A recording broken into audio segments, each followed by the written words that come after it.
give you the toast of Mayfair, Fräulein Sally Bowles.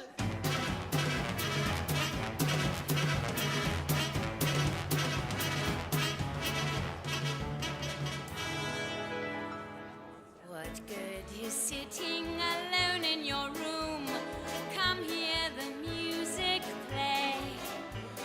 Life is a cabaret, old chum. Come to the cabaret. Put down the knitting, the book and the broom. Time for a holiday. Life is a cabaret, old chum. Come to the cabaret. Come taste the wine. Come hear the band. Come blow a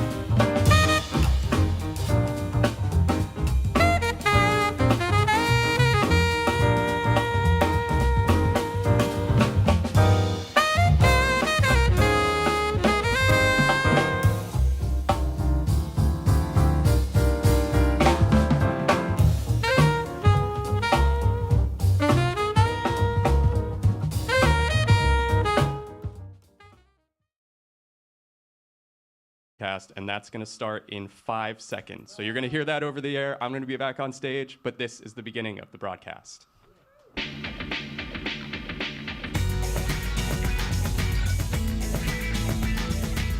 Sometimes you go to Broadway, and sometimes Broadway comes to you. Or in the case today, it comes to the WNYC Greene Space. Coming up next on All of It, the musical Chess is in the house. It's the Cold War era story of international espionage and duplicity, a political love triangle, and a high-stakes game of literal chess. It stars Nicholas Christopher, Aaron Tveit, and Lea Michele will perform live and will be joined by its Tony Award-winning director Michael Mayer, as well as its librettist Danny Strong. It's Broadway on the radio. Plus, later in the show, we'll hear from a real-life queen of chess, Hungarian Grandmaster Judith Polgar. We will get to all of it. I'm Alison Stewart, and I'll meet you on the other side of the news.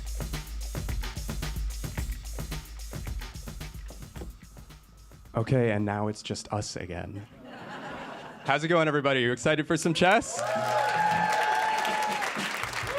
I'm Simon Close. I'm a producer at All of It with Alison Stewart, and I'm here to welcome you to the Greene Space. This is WNYC's live performance venue, and I'm really excited to kick off our first Broadway on the radio show of the spring with chess.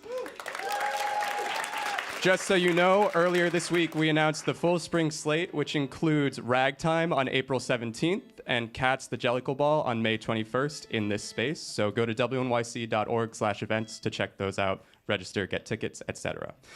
So I want to say again, what you're about to see today is a Broadway preview, but it's also a live radio broadcast. When Alison comes out, when you hear the music again, we're going to be live on the air. And do you all listen to All of It? Does everyone raise your hands if you? Great. If you don't, you should. We cover way more theater than just this, and film, and music, and books, and it runs the whole gamut. You can tune in live or stream us on your podcasting platform of choice, and you can follow us on Instagram at allofitwnyc. I'm going to bring out Alison Stewart, the host of today's event and of All of It, in a second. But first, I just have to mention that our work at WNYC is listener and member supported. So an event like this takes lots of emails and meetings and planning behind the scenes, and this event required coordination with pretty much every single department at WNYC. It's the support from our members that provides us the resources to do this work and bring you events like this one.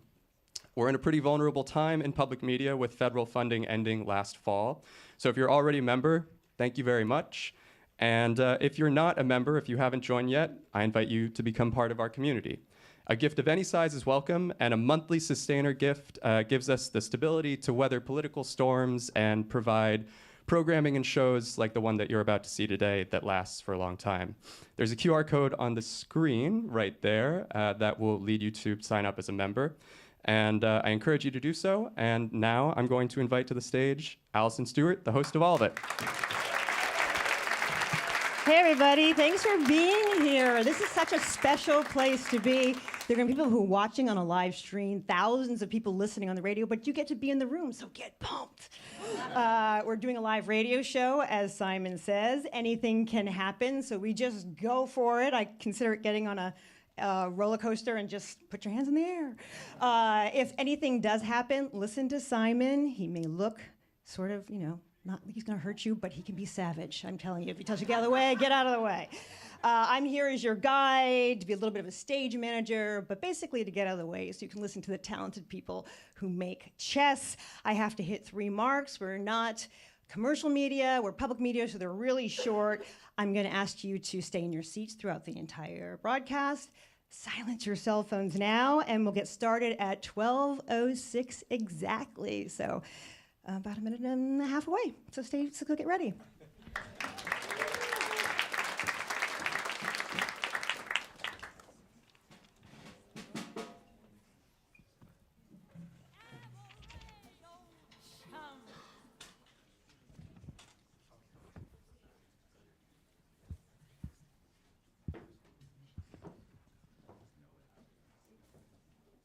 By the way, everyone, Broadway rules, so no photography, please, if you can help it, no flashes.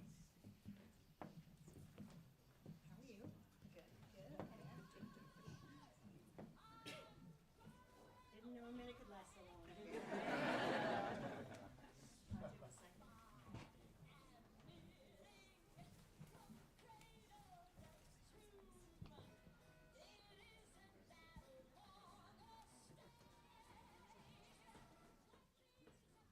Used to all of you looking at me. I don't know, I'm moved by myself.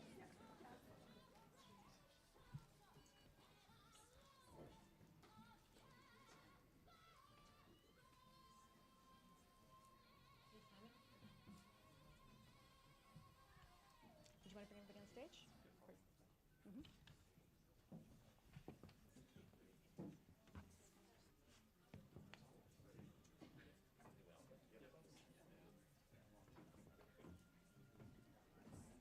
We're just going to give it hey, how are you? Nice to meet you. We're going to give everybody a shout out.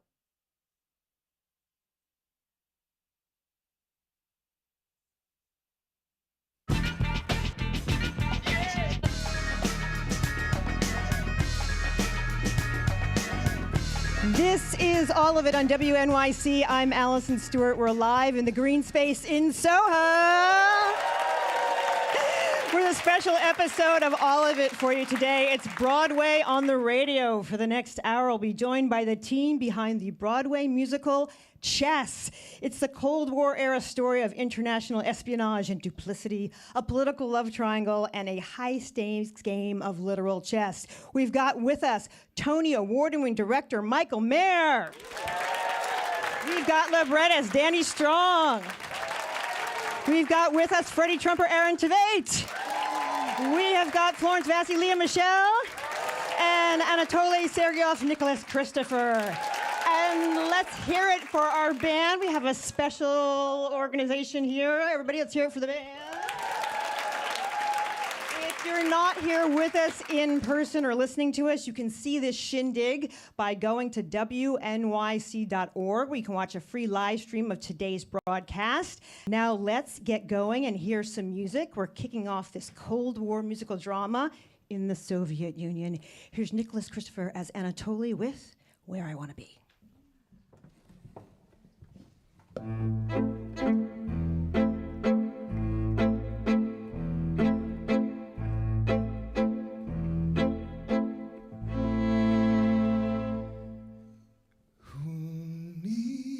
A dream, who needs ambition, who'd be the fool in my position. Once I had dreams, obsessions, hopes became needs, lovers' possessions, then they move in, oh so discreetly, slowly at first, smiling too sweetly. I opened doors, they walked right through them, called me their friend. I hardly knew them. Now I'm where I wanna be and who I wanna be and doing what I always said I wouldn't, yet I feel I haven't won it all. Running for my life and never looking back in case there's someone right behind to shoot me down and say you always knew I'd fall. When the crazy wheel slows down, where will I be? Back where I started. Don't get me wrong, I'm not complaining. Times have been good, fast, entertaining. But what's the point if I'm concealing not only love, all other feeling? Now I'm where I wanna be and who I wanna be and doing what I always said I wouldn't, yet I feel I haven't won it all. I'm running for my life and never looking back in case there's someone right behind to shoot me down and say you always knew I'd fall. When the crazy wheel slows down, where will I be? Back where I started.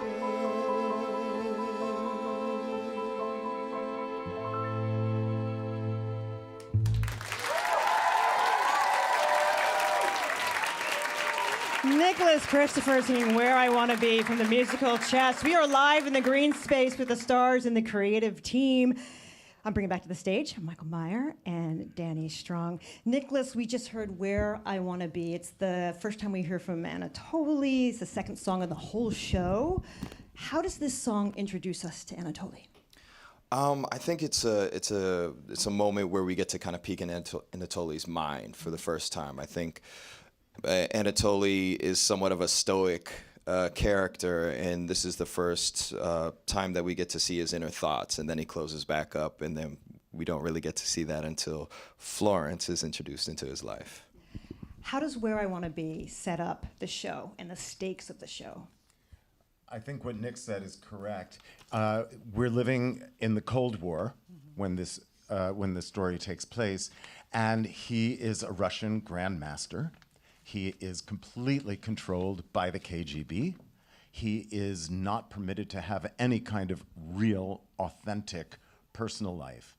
So the fact that in this moment he's left alone to ponder his situation in a completely pure and deeply personal way is a great way for us to know what's inside him. So as the story progresses, we're waiting for that to get unlocked again. Danny, the story of this revival, it kind of begins with you. How did you find yourself taking on the task of remastering Chess? Insanity. I was just listening to it, and I thought, you know, it's this beloved score in musical theater lore. You know, sort of famously, the show doesn't make sense, you know, so it's rarely produced. I'm not saying anything that anyone else hasn't said for the last 40 years. So, but I didn't know why. Yeah. So I thought, why? What is the problem of chess? Because I've actually never seen a production of chess. I'm just a musical theater nerd who knows the music backwards and forwards. So I watched a video of the show being done with Josh Groban and Idina Menzel, and as I started watching it, my sort of rewrite brain started kicking in. And it was like, so what would I do to this to see maybe I could rework this show in a way that this music could get everything it deserves. And so that's where it all began. What did the story need? Oh. Sit down for a while. Oh, it's like I'm, reenacting the moments with my therapist. It needed clarity first and foremost. So it needed clarity.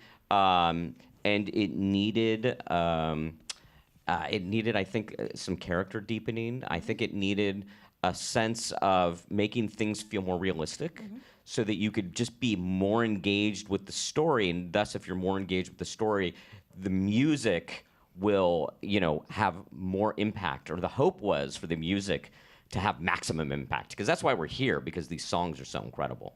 Why did you want to be involved in the revival of chess? Well, I got a text from Danny Strong at midnight one night, out of the blue. I'd been drinking. True story. Yeah, and it said, "Hey, Michael, it's Danny Strong. I'm going to fix chess, and you're going to direct it."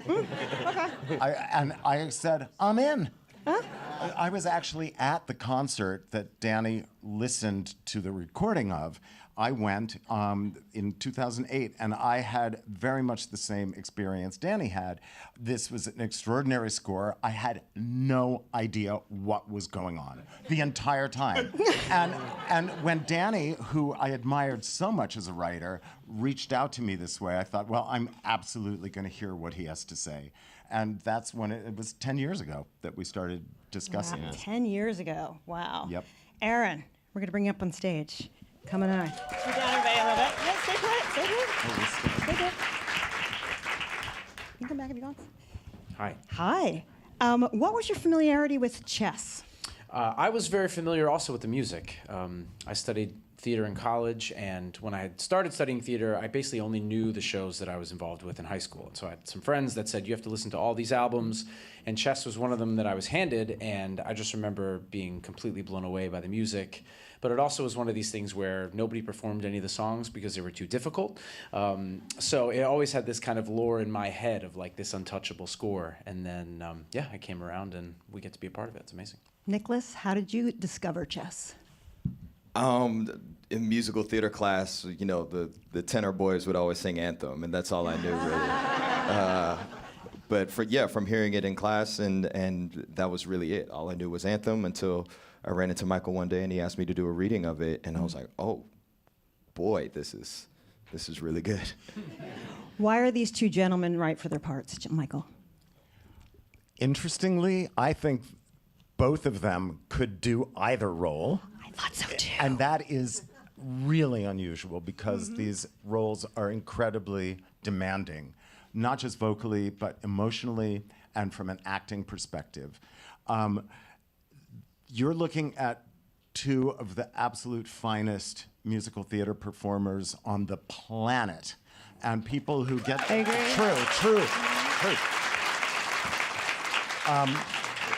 The fact that they can not only achieve what is demanded of them vocally, but the fact that they can deliver emotionally and narratively while they're performing these songs it's an Olympic feat, actually, I think. Danny, I want to bring you into the conversation. You put sort of at the front of the plot the USA versus the USSR and the chess game and the geopolitical influences. Why did you want to push the script in that direction? Well, it was sort of one of the first ideas I had when I was watching the Chess in Concert, which was this was written during the Cold War, but it's been decades since the Cold War. So perhaps a way into the story would be to add Cold War plot lines to give it a sort of bird's eye view Cold War history play. And I thought, well, if if those were in the show, it would heighten the stakes of the show so that the stakes would go beyond just the chess matches in the love story, which are great, but I thought with this third element, it could add a really exciting layer to the show dramatically, but then also thematically kind of give the show a reason to exist because we could parallel our current political situation to the events of the Cold War, so it made it very relevant. And when I met with Tim Rice, one of the first things he said was, I was writing this during the Cold War, and now there's perspective on it. And I just said, well, that's what I want to do. That's what I want to put that into the show, and I want to add Cold War plot lines into the show. So it was the very sort of original idea I had when I thought, okay, how could I rework this? How did you think of developing political elements in the show as a director? Yeah, well, it actually started when we did a presentation at the Kennedy, what used to be the Kennedy Center, several years ago. It was right before COVID. And in the presentation that we made, Danny and I both discovered a kind of epic theater event because it was a concert and we could actually comment on the show. It became a meta-theatrical device, which is it's right out of the political theater, textbook. It's a textbook example of how to make epic theater. And that also gave us, what we discovered there was it's incredibly funny. So suddenly humor, which is a great political tool, became part of our arsenal. Aaron, Nicholas, is both for you. Broadway is often about big movements, exaggerated expressions. As actors, how do you get that expressiveness to come through the game of chess? Oh, very interesting. I think when that expressiveness has to be contained, right? It's like there creates this like bubbling underneath, and I think that the game of chess really has that, right? And I think the way we do our chess match in the show also is that you kind of get to see our internal thoughts and all of that kind of bubbling underneath this very still outside kind of perspective looking in. So I think it kind of does both of those things in a cool way. What do you think? In the Birdcage where Robin Williams like, Martha Graham, Madonna, but you keep it inside. That's my approach to Anatoly.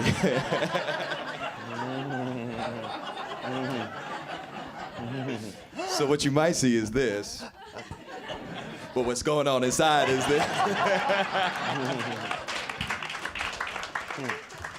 Danny, I wanted to point out that you've written for TV and film, for Dope Sick, for Empire, you wrote Recount. What's the difference of bringing politics to the stage versus politics on the screen? Wow, I hadn't thought about that. I think with the stage, you can, and particularly with this show, is you can add a theatricality to it. And thus you can do multiple things. You can just be more blunt and more head-on with it and not have to sort of bury it in subtext in a way that I think could be very exciting, entertaining, and then just say something in a very provocative, in-your-face kind of way, which is very much the style of theater, epic theater, Brechtian approach to theater that was sort of one of the basic concepts of how to do this show. So it's a lot of fun. At times, it feels like we're provocateurs in the show, which I think is a very incredibly cool, hip thing for a big Broadway musical to be able to do that. I'm going to ask Nick and Michael and Danny to leave the stage. See you later. I'm going to talk to Aaron next. We're going to hear a song for you, and we are told this is the first time performing this song outside of the theater. That's right, yeah, we've not done this. That's very exciting. What song are we going to hear, and where does it appear in the show? This is What a Scene, What a Joy, and this appears early on in the show. Kind of, we've met Freddie already. As people that don't know, Freddie's dealing with some mental health issues, and we kind of meet Freddie all the way down the bottom of his well, and then Lea Florence gets Freddie to take his pills, and all of a sudden he's on the opposite side of his well and all the way up. And so this scene is called What a Scene, What a Joy. They have just arrived in Murano for the World Chess Championship, and so he's ready to meet the press and meet his adoring fans, and these are all the things that really, truly play into his own narcissism. What do you like about performing this song? Yeah, I think exactly that. I think it's nice to kind of, get to kind of go full throttle narcissist, all the way, indulgent, all the things. Yeah, it's nice. I'll leave you to it. Okay, This is cool. Aaron Tveit.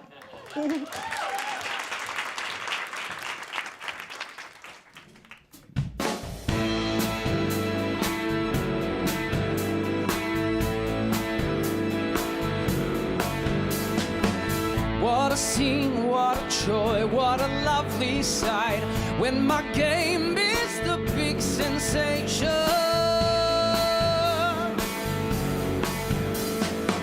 As the mob sporting taste altered overnight, have they found new sophistication? Not yet, they just wanna see if the nice guy beats the bum. If it's east to west and the money sky high, they all come.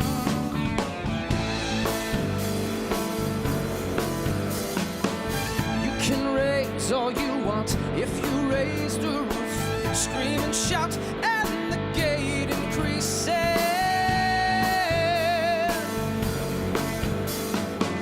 Break the rules, break the bank, I'm the living proof. They don't care how I move my pieces. I know I'm the best there is, but all they want is a show. Well, that's alright, I'll be glad to oblige. SRO, SRO.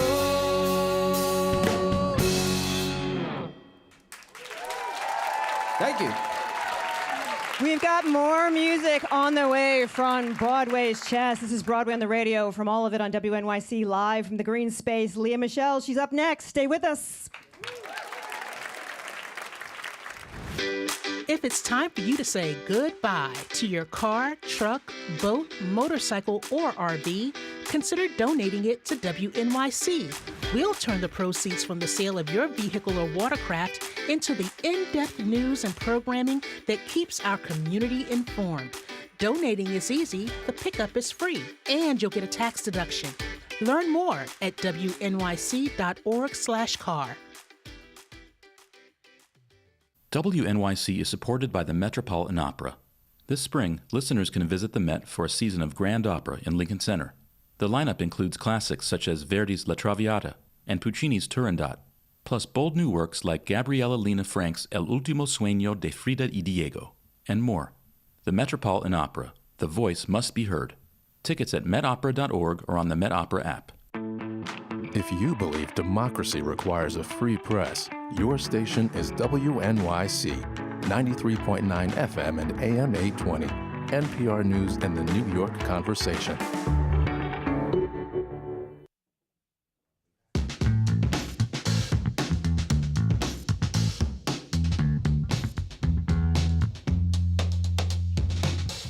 This is all of it on WNYC. I'm Alison Stewart, and we are live in the Greene Space at WNYC with a special Broadway on the Radio event. If you're listening on the radio, you can watch us at WNYC.org to watch the live stream. Back there are people watching in Brazil already. It's kind of amazing. I have the band here with me from Chess, as well as director Michael Mayer, librettist Danny Strong, and on stage with me now, Lea Michele. Hi, Lea. We heard how Aaron and Nick found their way to Chess. How did you find your way to Chess? I found my way to Chess through Michael Mayer. This is our third show that we've done together. He's brought two extraordinary female characters to me before, and we were doing Funny Girl together, and he said, I'm doing Chess, and it was after a two-show day, very late at night, and he said, go home and listen to this song, and if this song resonates with you, then I think you might want to do the show. And I listened to it in my kitchen in the dark, and it was Idina Menzel singing Nobody's Side. And I could have called him right then and there and told him that I was in, but I waited and I read, Danny's amazing script, and from the first scene, I knew that this was a character that I really desperately wanted to play. You guys are late night people. We have no choice. No choice, exactly. How did you know Lea would rewrite for Florence? Well, I've known Lea since she was 14. when we did the very first 10 workshop. years ago. Yeah. We did the workshop of Spring Awakening.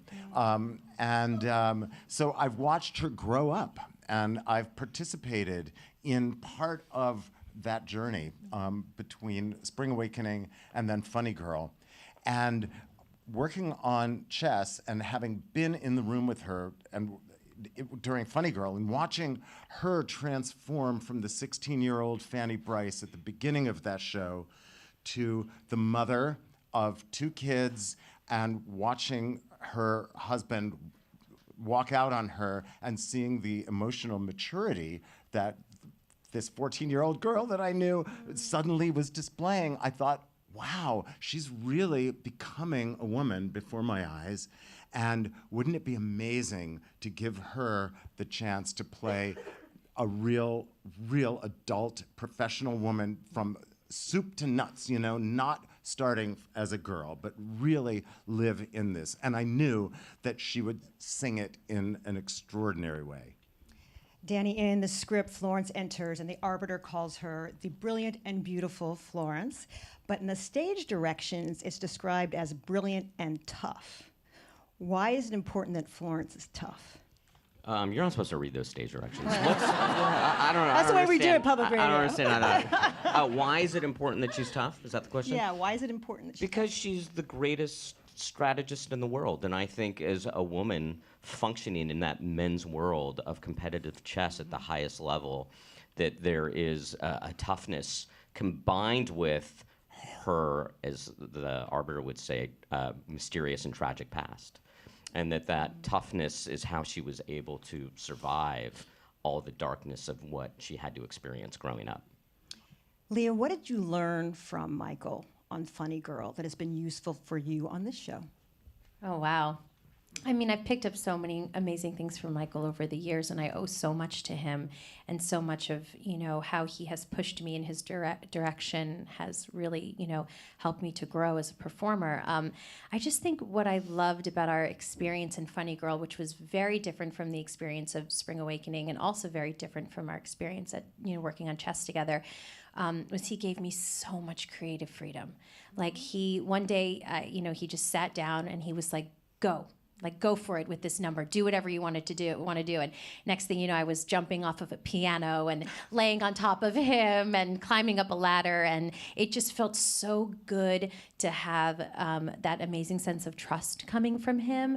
And I took that trust into our room at Chess. And it's funny enough, the rehearsal process, I was like, oh, Michael and I know each other so well. This is going to be a breeze. And I was like, oh, wow, Michael's really pushing me, which was amazing. I wouldn't have expected, you know, anything else. But to really help me to find Florence's strength in her restraint, which is very different from, you know, maybe closer to Spring Awakening, but very different from Funny Girl. But I think it was that baseline of trust that we have for one another and the ability to go really far and then figure out where we want everything to land.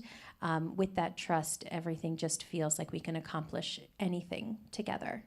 I would just add, this felt like the most collaborative as peers, which was a really new experience for me because I always felt very paternal towards Lea. And now I feel like we're 2 adult professionals working together, and the collaboration has been beautiful. Let's talk about Florence. She's an immigrant to the United States from Hungary. How does that affect the stakes in her chess match, personally?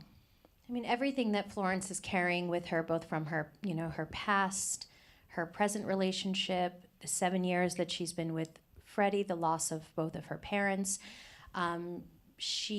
I wouldn't say she wears it because she doesn't. She's holding it all inside. And I get to have these moments in the show through, you know, song and some moments that, you know, Danny has structured so well in, you know, very simple ways, but just of her having moments to express what she's feeling internally.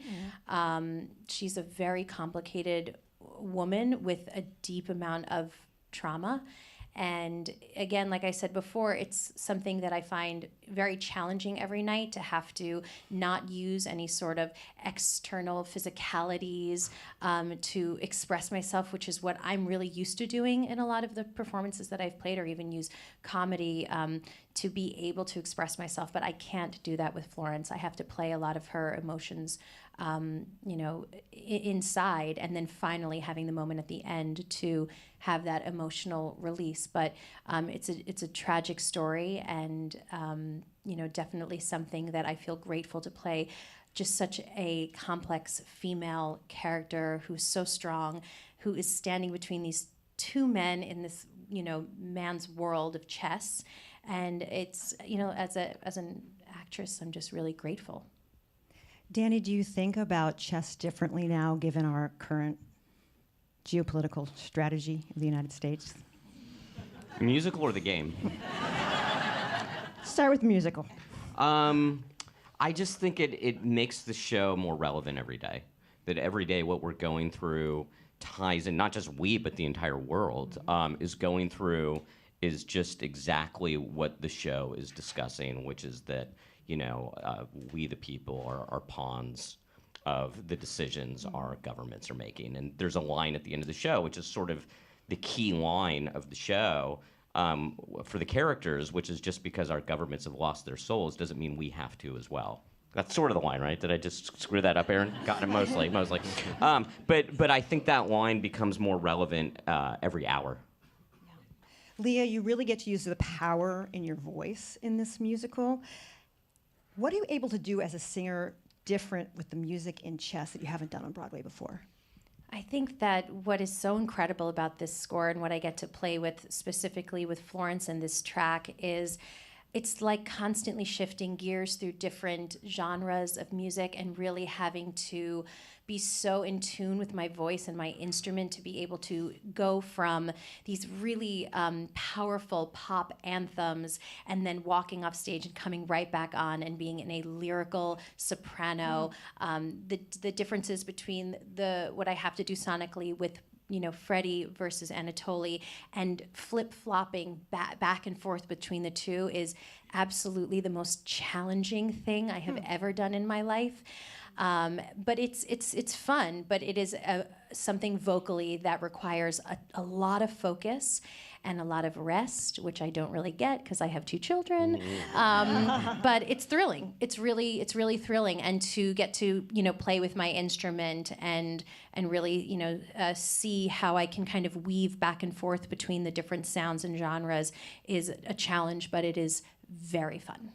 I'm pretty sure everybody in this room knows, but for people who don't know, some of these songs were written by 2 of the members of ABBA, right? That's the pop sensibility. All of them. Yeah.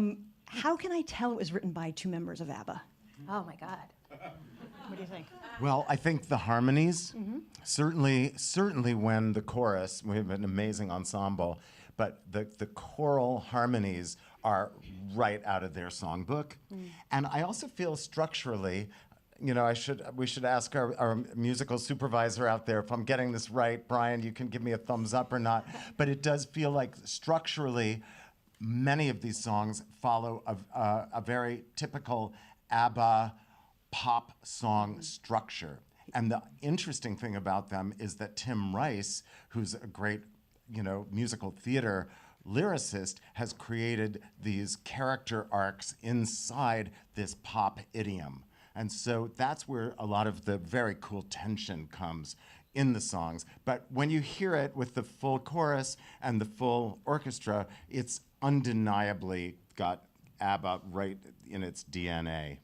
But at times, there are songs that are polar opposite of ABBA, too. I mean, that's what's one of the amazing things about the score that Lea was talking about, is the variety of music.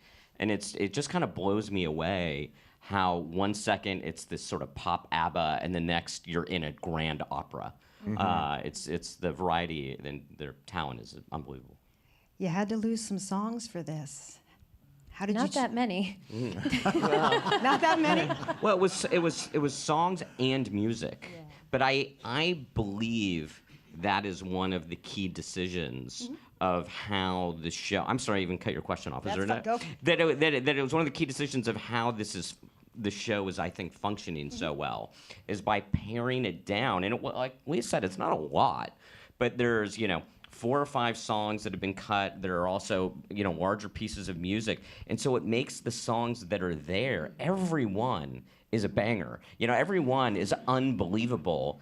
And I think that was a sort of part of the secret sauce of why this production has been so successful. The next song we're going to hear is Lea singing Heaven Help My Heart. Why did you keep this one? Why did I keep it? Well, it's really famous. You couldn't cut this one, so. What is something that you like about singing this song, Lea? I love this song because Nobody's Side is really the first time that you get a look into how Florence is feeling and what is happening for her. But as a woman who is really functioning so much and using her head and making these strategic decisions, this is the first time that she's making a decision from her heart, and that is terrifying for her. And you get to see her in this vulnerable state. When I first met with Michael, one of the first things that I said was, I don't want Heaven Help My Heart to be this sweet love song of devotion. I want it to be a woman who feels so vulnerable and so raw for the first time, listening to her heart, and that just scares her so much. And so to get to play her in these moments of strength, but then also get to play this moment of just extreme vulnerability, it's really exciting. Are you ready? Yeah, definitely. This is Lea Michele.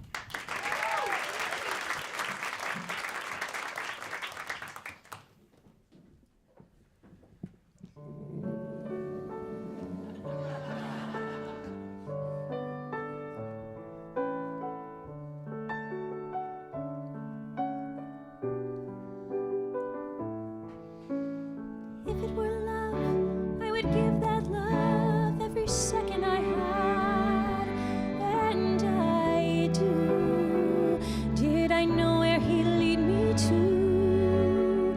Did I plan doing all of this for the love of a man? Well, I let it happen anyhow, and what I'm feeling now has no easy explanation. Reason plays no part. Heaven help my heart. I love him too much. What if he saw my whole existence turning around toward a smile, a touch?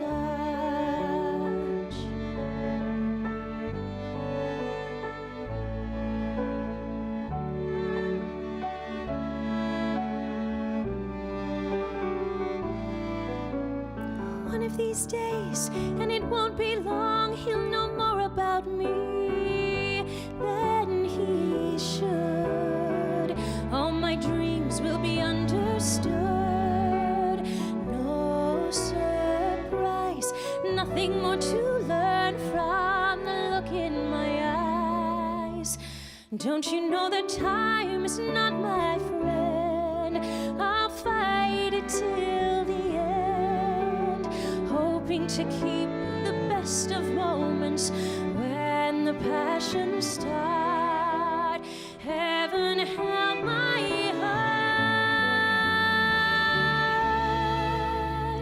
The day that I find suddenly I've run out of secrets.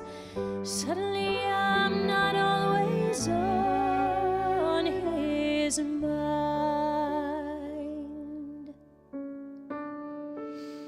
Maybe it's best to love a stranger. Well, that's what I've done.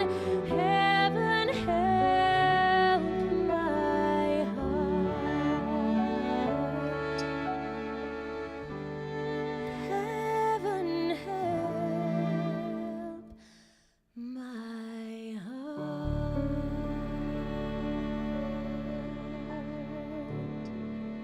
Thank you. That was Lea Michele. We've got more music on the way from Broadway's Chess. This is Broadway on the Radio from all of it on WNYC Live from the Greene Space. Stay with us. A recent strike by therapists at Kaiser Permanente has put a spotlight on a growing healthcare concern. Will AI eventually replace human providers? There are no AI digital solutions that can replace human-driven psychotherapy or care. I'm Elsa Chang. That story on All Things Considered from NPR News.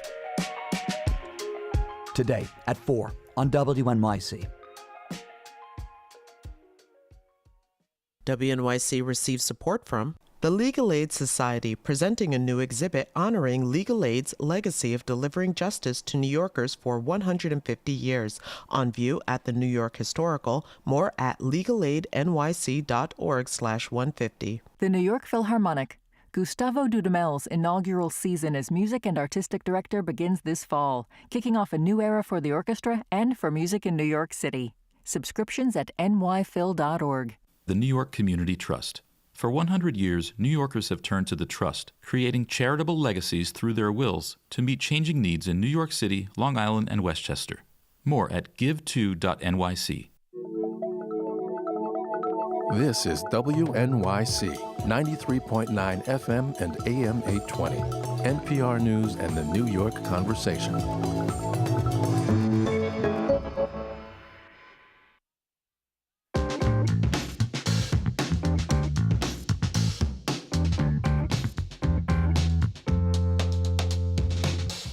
This is All of It on WNYC. I'm Alison Stewart. We are live in the Greene Space at WNYC with a special Broadway on the Radio event. If you're listening on the radio, you can go to WNYC.org to watch a live stream. I'm here with the team from Chess. And I really want to give it to the band here. Let's have a special hand for the band behind us. They are doing an amazing job. I'm on stage with Lea Michele, Nicholas Christopher, and Aaron Tveit. First of all, Lea, do you play chess? Nicholas, do you play chess? A little, yeah. How about you? Same, a little, yeah. What do you like about the game? I like that you can never play the same game twice. Mm-hmm. You can play the same person, but you know everything. It's always different. And it's kind of like acting. Like there's a structure there. Each piece has to move in a certain way. Like we have our lines, we have our blocking, but depending on how you're feeling that day, there's a like the number of possibilities is infinite. I also think it always, you never know. You can always, much like life too, you think it's going to go one way, and then it can just really not go any way you plan, and you have to adjust to that, and so it's a real amalgamation of life as well. Lea, in your character descriptions in the script, yes, we read the script, Florence and Anatoly are described as brilliant, but Freddie is described as, quote, having a big ego. How do you think this explains the way the relationships work out? Well, I think from Florence's perspective, Freddie is extremely brilliant. I think that that's what she loves about him. I think that she's very attracted to his genius. And I think that because of that, it allows her to sort of sometimes ignore the negative. I think with Anatoly, it's very clear that he's also brilliant, but there is so much more that is safer for her and loving. And I get to have two very different relationships with the both of them. Aaron, do you think your character has a big ego or is brilliant or both?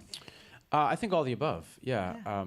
As I mentioned before, Freddie's dealing with some mental health issues that I think stem from kind of being thrust into the spotlight as a child, and kind of becoming world famous as this chess champion when he was a child. And through that, though, his narcissism is also at play, and brilliance, and I think all these things are very, very closely tied together. And so it's this really, it's like poison for him, because the more notoriety he gets, the more narcissistic he is, but then the more terrified he is, and so it's just this constant cycle that he's on of these mood swings and highs and lows that I think is really tied into his intelligence and the game of chess and his fame that he's found from all of this. Nicholas, do Freddie and Anatoly, do they respect one another? I definitely think by the end they do. I think they, yeah, I think the respect comes from, at least from my perspective, when we're sitting on that bench at the end, is there's this fascination, or even at the beginning when I'm watching you, there's this fascination of how you navigate the world that is the complete antithesis of the way Anatoly has been programmed. Mm-hmm. What do you think?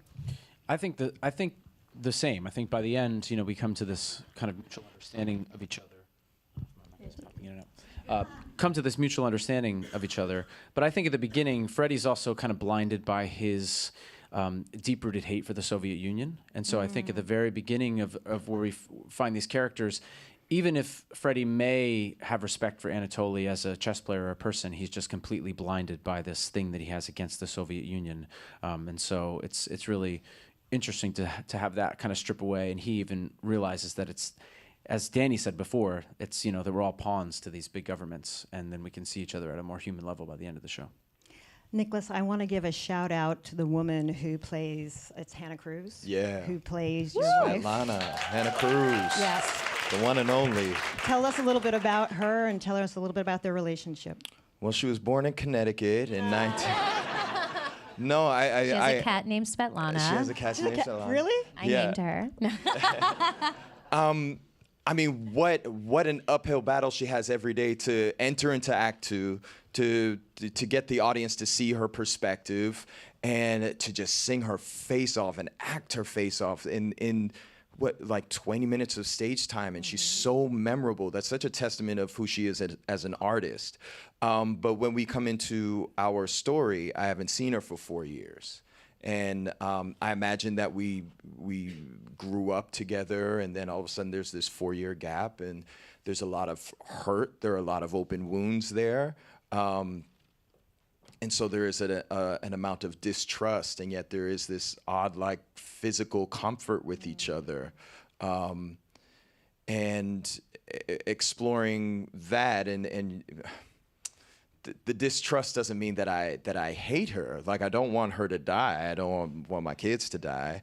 And so it really throws Anatoly into this predicament of, do I choose myself or do I choose others? I want to give her flowers on this. Yeah. You recorded a cast album in January. How does that feel for you when you go into the booth and you have to recreate the show? I was definitely nervous because I think that we just create such an energy every night, with our band and singing to the audience. And I just have loved every night being able to connect individually with as many people as I can find to, sing these words to. And it's a really thrilling experience. So going into the studio, for me, specifically with Nobody's Side, I was really sort of worried that I wouldn't be able to find that same sort of power and connection, but something really special just happened, and sometimes it's unexplainable, but I think that the gods were really in our favor, and we recorded in a studio that's very iconic for theater recordings, but it's in the Round, and so each night when I perform, I have our incredible ensemble who we have to give a shout out to because they're so amazing. They're brilliant and beautiful and so hardworking.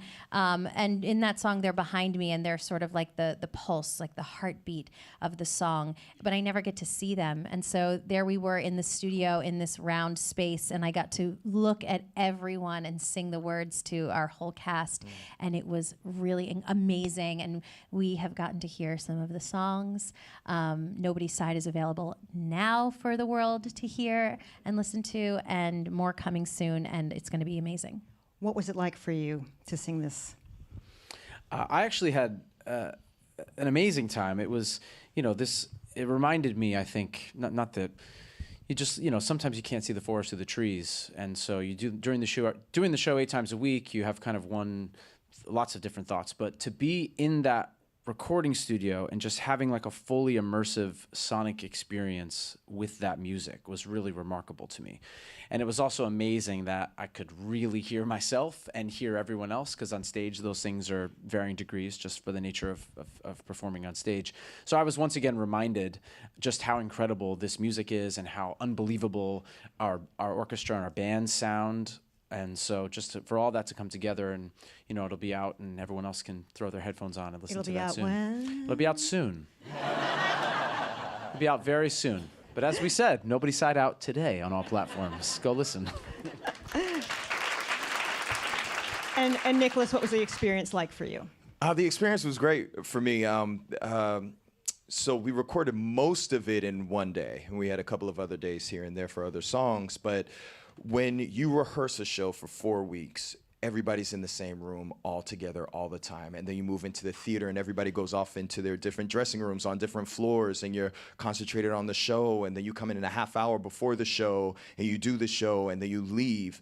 And for the first time since rehearsal, we were all in one room again, like Lea was just talking about, and we got to eat dinner together, and we got to really like snack and joke around and have this experience. So that's really what I remember from it, because it was a long day of like a bunch of different things just running in and out of the booth, but coming together as a cast, we all truly get along, which is really extraordinary. So for us to be in the same room, that's what I'll be thinking about as I listen to the cast album when it comes out. Soon. Tried. This is running at the Imperial Theater, and that's where you made your Broadway debut. Yes. Les Miserables. Yes. What's special to you about being in that theater? Oh my gosh, I just remembered that I wrote my college essay that got me accepted into NYU about the Imperial Theater. And I didn't remember until the other day, but I wrote that other people will look back on their childhood homes as being their home and the place that really molded them. But I wrote it about the Imperial Theater because it was where I made my debut in Les Mis when I was 8 years old, and it was where I really found myself and I found my passion. And I'm a mom. I have 2 little kids, and all you can hope as a parent is that your children, whatever it is, that they find something that makes them feel safe and like they can be themselves and like they can express themselves and that they feel truly happy. And that's what I found at 8 inside the Imperial Theater. And so every day when I walk in, it smells the same. It's like I can hear the first, few words of Les Mis playing, and I feel so happy and so at home. It's really the happiest I've ever been in a work experience in my life. And I think so much of that is just because this theater means so much to me. And I could talk about it. These guys, they've heard of too much, but it's very special. Now, you two work together on Sweeney Todd, yeah? What is something from that experience that you brought to chess?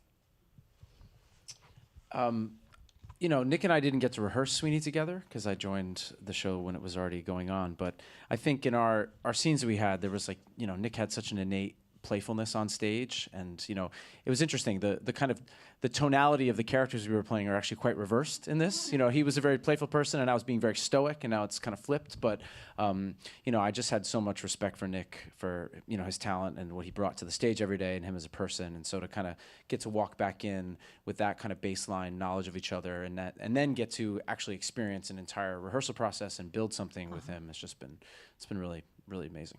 What do you remember from that experience?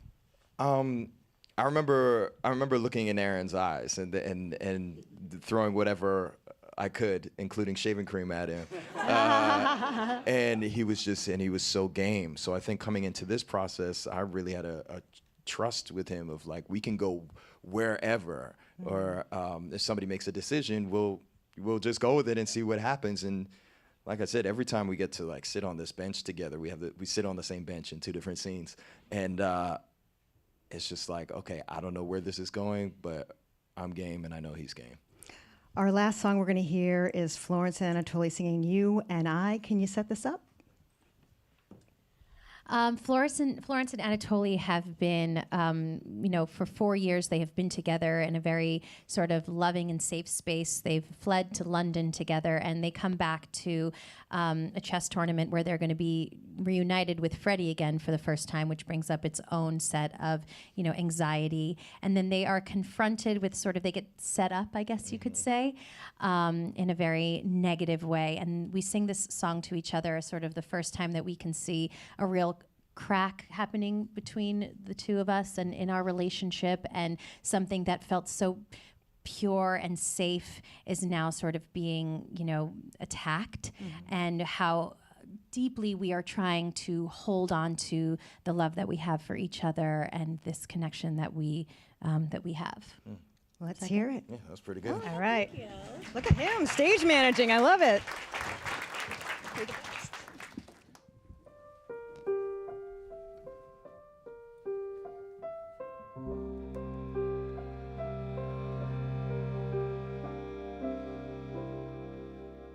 This is an all too familiar scene. Life imperceptibly coming between those whose love is as strong as it could or should be. Nothing has altered, Yet everything's changed. no one stands still. Still I love you completely and hope I always will. Each day we get through means one less mistake left for the making. And there's no return as we slowly learn of the chance we're taking. I'd give the world to stay just as we are. It's better by far. Not to be too wise, not to realize where there's truth there will be lies. You and I, we've seen it all, been down this road before, yet we go on believing.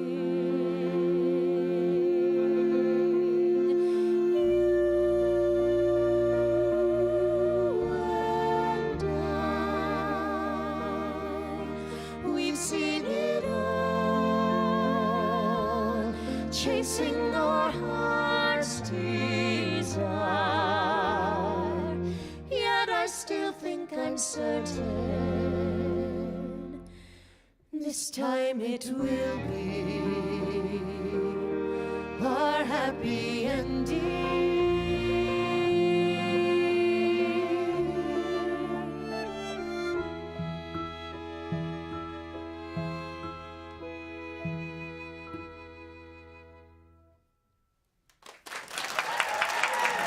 That's it for Broadway on the Radio. Big thanks to Chess, and thanks to everyone who joined us at the Greene Space.